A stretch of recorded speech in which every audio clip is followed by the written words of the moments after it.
شیطان کا بڑا ایکسپیرینس ہے اور وہ ہمیں وہیں سے آ کے حملہ کرتا ہے جہاں سے جو ہماری ویکنیس ہے. ایک تابعی قول ہے, کہتے ہیں کہ مجھے اگر احد پہاڑ کے برابر سونے پہ بھی کھڑا کر دیجیے نا چوکیدار, تو مجھے اپنے بارے میں کوئی ڈر نہیں ہے, میں اس کا خیال رکھوں گا. I will never steal a single penny. لیکن اگر مجھے کسی بدصورت چھوٹے قد والی لونڈی پہ بھی کھڑا کر دیا جائے ایز اے سیکورٹی, میں اپنے بارے میں ڈرتا ہوں. تو ہر انسان کو اپنی ویکنیس کے بارے میں پتا ہے کہ شیطان مجھے کہاں سے کیا پکڑتا ہے, میرے لیے کون سی ویک پوائنٹ ہے, اور انسان گر چکا ہوتا ہے بار بار اس میں, تو ہی نوز کہ مجھے کہاں سے پھنستا ہوں.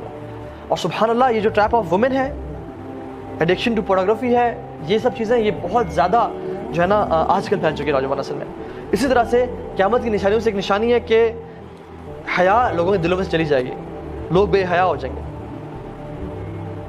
ایک صحابی تھے جو گزرے تھے مدینہ میں, اور ان کی نظر ایک عورت نے پڑی کہ وہ اپنے خیمے کے اندر غسل کری تھی, اور ہوا چلی تو اس کو خیمے کا پردہ اٹھ گیا اور انہوں نے اس کو دیکھ لیا. اور وہ صحابی اتنا روئے کہ اب اللہ کے نبی کے اوپر آیات نازل ہوگی کہ میں منافق ہوں, اور وہ چلے گئے مدینہ چھوڑ کے. اللہ کے نبی نے عمر رضی اللہ عنہ کو اور علی بن ابی طالب کو بھیجا کہ جو ڈھونڈ کے اس میرے صحابی کو, کافر سے نظر نہیں آ رہا. تو انہوں نے مدینہ میں ڈھونڈا, نہیں ملے. مدینہ کے باہر گئے تو لوگوں سے پوچھا جو بکریاں چڑھاتے تھے کہ ہاں ایک نوجوان شخص ہے جو سارا دن اوپر پہاڑیوں میں ہوتا ہے, رو رہا ہوتا ہے, اور واپس آتا ہے, بس ہم کچھ اسے دودھ دیتے ہیں, پھر وہ چلا جاتا ہے, سارا دن رو رہا ہوتا ہے. تو ان کے پاس آئے, جب اسے گئے تو وہی صحابی تھے, اور پکڑا اٹھایا اور کہا کہ تو پہلے کے نبی کے, وہ روئے کہ مجھے نہ لے جاؤ, میرے پہ منافقت کی آیات نازل ہو جائیں گے کہ یہ شخص اس نے عورت کو دیکھ لیا, حالانکہ اللہ کے نبی کا دور ہے, میں صحابی ہوں. اور وہ اللہ کے نبی کے پاس گئے اور رو کے وہ اتنے ویک ہو چکے تھے کہ وہ موت کے قریب تھے, حتیٰ کہ وہ بستر مرگ پہ تھے. تو اللہ کے نبی پوچھا تم کیا محسوس کرتے ہو؟ انہوں نے کہا رسول اللہ مجھے اپنے گناہوں پہ ندامت بھی ہے, لیکن مجھے اللہ سے امید بھی ہے. تو اللہ کے نبی نے کہا کہ انشاءاللہ تمہیں اللہ تعالیٰ تمہاری امید کے مطابق تمہارا ساتھ معاملہ کریں گے. اب یہ صحابی سبحان اللہ ایک دفعہ نظر بد پڑی عورت پہ اور ساری زندگی روتے رہے. اور کتنی دفعہ ہوتا ہے ہم سے گناہ ہوتے ہیں آنکھوں کے, ہم سے کتنے گناہ ہو جاتے ہیں, اور ہمیں ہمارے پیسے تو جیسے مکھی بیٹھی اور ہم نے اڑا دی. صحابہ کہتے ہیں کہ جن گناہوں کو ہم اپنے پر پہاڑ کے برابر سمجھتے تھے, وہ تم لوگ ایسے سمجھتے ہو جیسے مکھی بیٹھی ہے اور تم نے اڑا دی, اتنی سی تمہیں بودر ہوتی ہے. اور ہم ان کو لگتا تھا کہ ہمارے پر پہاڑ ہے کہ وہ کبھی گر جائے گا. سبحان اللہ. اور ہم اتنے ڈیسینسٹائز ہو گئے ہیں برے دیکھنے پہ کہ اب تو پتہ ہی نہیں چلتا. جیسے انسان واش روم میں انٹر ہوتا ہے نا تو اسے بدبو محسوس ہوتی ہے, 10 منٹ 15 منٹ بیٹھے رہنا تو اسے بو آنا ختم ہو جاتی ہے, وہ ڈیسینسٹائز ہو جاتا ہے. اسی طرح سے اللہ بچائے اس اسپریچول اسٹیٹ سے کہ جب ہم ڈیسینسٹائز ہو جائے گناہوں سے, کہ ہم گناہ کریں اور ہمیں پتہ بھی نہ چلے کہ ہم گناہ کر رہے ہیں, اور گناہ کرتے جائیں اور توبہ کے دروازے ہی ہم اپنے لیے بند کر لیں. اللہ کے نبی نے فرمایا اذا لم تستحی فاصنع ما شئت, کہ جب تمہارے اندر سے حیا نکل جائے نا پھر تم جو مرضی چاہے کرو. حیا جو ہے نا اٹس اے پارٹ آف ایمان.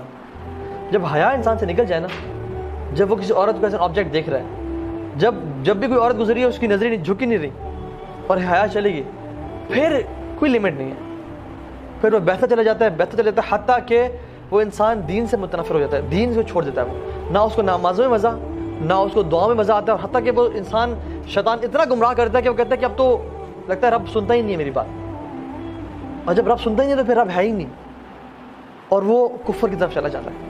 اور شروع کہاں سے ہوئی تھی؟ اس کی طرف سے. ہم انشاءاللہ سولوشن میں بات کر لیتے ہیں. میں نے کچھ سب سے پہلے اسٹیٹسٹکس شیئر کرنے تھے کہ آج کل دنیا میں 56 ملین ایبورشنز ہو رہے ہیں, 56 ملین ایبورشنز ایوری ایئر. یہ آپ دیکھیں حالات, اور 21 سال کے بچے, 14 سال کی لڑکی سے لے کے 44 ایئرس کی عورت کے, اور 14 سے 19 سال کی لڑکیوں کے زیادہ ہو رہے ہیں ایبورشنز. یہ حالات ہیں دنیا میں, جو کہ کہتے ہیں بڑی ماڈرن سوسائٹی ہے. اور ایبورشن کا مطلب پتہ کیا ہے؟ ایک بچہ زندہ, اس کا قتل, وہ زندہ ہے اور اس کو موت کے منہ میں ڈال دیا جاتا ہے. اور یہ سوسائٹی بڑی پڑھی لکھی سوسائٹی ہے جس کے ریزلٹس یہ ہیں. 34 ملین HIV پیشنٹس ہیں, 34 ملین, اینڈ 90% آر چلڈرن.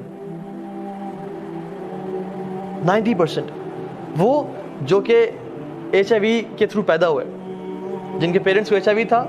اور HIV کیسے ہوتا ہے؟ ہیونگ ملٹیپل سیکشل ریلیشنز, یا ایسی جگہ پہ سیکشل انٹرکورس کرنا جہاں پہ اسلام نے بالکل اس کو حرام قرار دیا.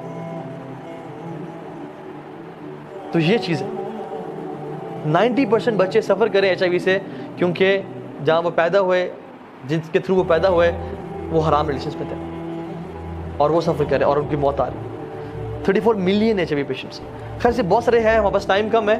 ناؤ ہم جلدی سے بات کرتے ہیں اس کے سولوشن پہ. سب سے پہلا سولوشن وہ یہ ہے کہ اپنی نظریں نیچے کر لیں. حدیث بات ہے جو نظریں ہیں نا, بری نظر, یہ شیطان کے تیر ہیں اور شیطان کا سب سے پہلا حملہ ہے. اس کے تھرو ساری چیزیں اندر جلد میں جاتی ہیں. اگر یہ آنکھیں جھکی رہیں تو دل کے حالات ٹھیک رہیں گے, اور اگر آنکھیں اٹھی رہیں اور یہ نیچے نہ ہوئیں تو دل تباہ برباد ہو جائے گا, حتیٰ کہ انسان کہاں تک پہنچ جائے گا. اور بات ساری شروع ہوتی ہے تھاٹس کے ساتھ. انسان کو تھاٹس آتی ہیں, تھاٹس پہ جب وہ پرسسٹ کرتا ہے ان کو ختم نہیں کرتا, اعوذ باللہ من الشیطان الرجیم پڑھ کے نہیں چھوڑتا, تو کیا ہوتا ہے, فیلنگس ڈیولپ ہونا شروع ہوتی ہیں. اور جب فیلنگس کو انسان ختم نہیں کرتا, روکتا نہیں ہے, تو کیا ہوتا ہے, ایکشن کرتا ہے وہ. اور جب وہ ایکشنز کرتا رہتا ہے حتیٰ کہ اس کو روکتا نہیں ہے, تو وہ اس کی سیکنڈ نیچر اور بیہیویئر بن جاتا ہے. یہ ایک سائیکل ہے جس کو ہم کرتے ہیں. اگر ہم تھاٹس سے ہی رک جائیں, جو شیطان نے وسوسہ دیا کہ اس شخص کو, اس عورت کو دیکھو, یہ وہ جو عورت ہے کتنی, وہ آئی تھنک تمہارے بارے میں انٹرسٹڈ ہے اور she is an easy prey for you, یا تم اس کے بارے میں ایسا کہ اس کو ٹیکسٹ کرو. یہیں سے اگر انسان نہیں رکے گا تو کیا ہو جائے گا, حتیٰ کہ وہ ایک ایسی بری عادت میں ڈل جائے گا کہ جہاں پہ اس کے نکلنا بہت مشکل ہو جائے گا, وہ پھنس جائے گا. تو سب سے پہلے شروع کہاں سے ہوتی ہے, آنکھوں سے, نظر نیچے. اللہ کے نبی نے فرمایا کہ جو شخص اپنی نگاہیں نیچے کر لیتا ہے اللہ کے تقوی سے, تو اللہ تعالیٰ اس کا اس ٹائم ایک حور سے نکاح کرتے ہیں. جنت کی حور سے اللہ تعالیٰ اسی ٹائم اس کا نکاح کرتے ہیں. And this is authentic narration.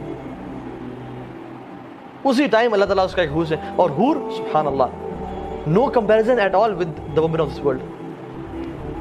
Imagine جب بھی آپ کو نیکسٹ ٹائم دل چلے کسی کو دیکھنے کا, آپ اس موٹیویشن کے ساتھ نظر نیچے کر لیں کہ انشاءاللہ میرا رب میرا کسی عورت سے نکاح کرے گا, جنت کی عورت سے. اور وہ نکاح تھوڑے دن کرے گا جس میں وہ آپ پہ حکم چلا رہی ہے کہ کھانا لاؤ, برتن دھو, کھانا خود گرم کرو, نہیں, بلکہ وہ تو تابعدار اور اطاعت کرنے والی ہوگی. ٹھیک ہے, تو سب سے پہلے نظر نیچے. دوسری چیز, اگر انسان کو شہوات ڈیزائرز تنگ کریے تو وہ روزے رکھیں, کیونکہ روزہ بہت بڑی چیز ہے جو کہ انسان کی شہوت کو روکتا ہے. ٹھیک ہے. تیسری چیز, شادی, اس کا ایک بہت بڑا علاج ہے. اگر انسان کو شہوت تنگ کر رہی ہے تو یو شوڈ گیٹ میرڈ, اور اپنی خواہشات کو اس کے صحیح جگہ پہ استعمال کریں. ٹھیک ہے. چوتھی چیز, اچھی کمپنی ہونا اور بری کمپنی سے بچنا. کیونکہ بری کمپنی جو ہے نا, اگر ایک بری کمپنی میں انسان ہے اور وہ عورتوں کے بارے میں بات کریں, یا اس کے بارے میں بات کریں, یا پورنوگرافک مٹیریل کے بارے میں بات کریں, یا کسی موویز کے بارے میں بات کریں جس میں لسٹ فل اور وہ ہے, تو آپ ایگزیکٹلی ان کے پیچھے چلنے شروع ہو جائیں اور آپ اس چیز میں پڑ جائیں گے جہاں پہ آپ کی بری کمپنی جا رہی ہے. تو اس چیز سے, بری کمپنی سے بچیں. چاہے آپ جتنے بھی نیک ہیں, قرآن کے حافظ ہیں, متقی ہیں, داڑھی رکھی ہوئی, سب کچھ ہے, بری کمپنی میں رہیں گے تو الٹیمیٹلی, عربی کا مقول ہے الصاحب صاحب, جو آپ کا صاحب ہے نا, جو آپ کا کمپینین ہے, وہ صاحب ہے, ہی از اے پولر, جو آپ کو کھینچتا ہے, حتیٰ کہ آپ کو وہیں پہ لے آتا ہے جہاں پہ وہ کھڑا ہوا ہے, اور اس کا بہت انفلوئنس ہوتا ہے. ابن قیم الجوزی رحمہ اللہ کہتے ہیں کہ برا دوست سام سے بدتر ہے, کیونکہ سام تو انسان کو ڈنگ مار کے موت کے منہ میں ڈالتا ہے. برا دوست جو ہے نا, وہ اگر آپ اس کے ساتھ رہیں, وہ آپ کو گناہوں میں انوالو کر کے آپ کو موت کے منہ میں نہیں, قبر میں نہیں, بلکہ جہنم میں ڈال دیتا ہے. اور پھر ابن قیم کہتے ہیں کہ برا دوست شیطان سے ہی بدتر ہے, کیونکہ شیطان تو آپ کو آتا ہے اور کان میں وسوسے کرتا ہے, یہ کام کرو, فلاں کام کرو. برا دوست تو آتا ہے, آپ کو اٹھاتا ہے, آپ کو لے جاتا ہے گناہ کی جگہ پہ, آپ سے گناہ کرواتا ہے, اور پھر آپ کو 100 بہانے دیتا ہے کہ اپنے ماں باپ کو کیا بتانا ہے. تو آپ کو جو ہے نا اللہ تعالیٰ سے دور کر رہا ہے. شیطان تو آپ کو صرف وسوسے دے رہا ہے, لیکن برا دوست آپ کو اٹھا کے لے جاتا ہے, آپ کو فائنانس بھی کرتا ہے, آپ کو گاڑی پہ اٹھا کے لے گیا, گناہ کروایا, پھر واپس آ کے چھوڑ دیا اس نے, اور پھر مشورے دے کے کیا کرنا ہے. تو یہ چیز ہے, بری کمپنی سے بچیں ہر حالت میں. اسی طرح سے وہ کہتے ہیں کہ N empty mind is devil's workshop. اپنے آپ کو مصروف رکھیں, فری ٹائم نہ گزاریں, بالکل بھی نہیں. آپ کو پتہ ہے کہ میں اثر سے مغرب فری ہوتا ہوں, جم جوائن کر لیں, جاگنگ پہ چلے جائیں, سائیکلنگ کرنا شروع کر دیں, سوئمنگ کر لیں, کوئی اچھے کام کریں, اکیلے مت رہیں. کیونکہ ہمیں پتہ ہے کہ دن کا کچھ ٹائم ہوتا ہے جب فار ایگزامپل بندہ گھر پہنچا اور ماں باپ بھی نہیں ہے, گھر خالی ہے, تو انسان وہ ٹائم ہوتا ہے جب شیطان سب سے زیادہ حملہ کرتا ہے انسان پہ. تو اس ٹائم میں اپنے آپ کو بزی رکھیں, may be call a friend, may be go out, اور ڈیلیبریٹلی کوشش کریں کہ میں نے گھر سے نکلنا ہے یا میں نے جم جانا ہے. آپ کو کوئی آگے اٹھا کے نہیں لے جائے گا اس چیز سے, آپ نے خود ایفرٹ کرنی ہے. فزیکل ایکزرشن کریں, اپنے آپ کو بزی رکھیں. انسان جب فارغ ہوتا ہے نا پھر وہ ڈیولز ورک شاپ ہے.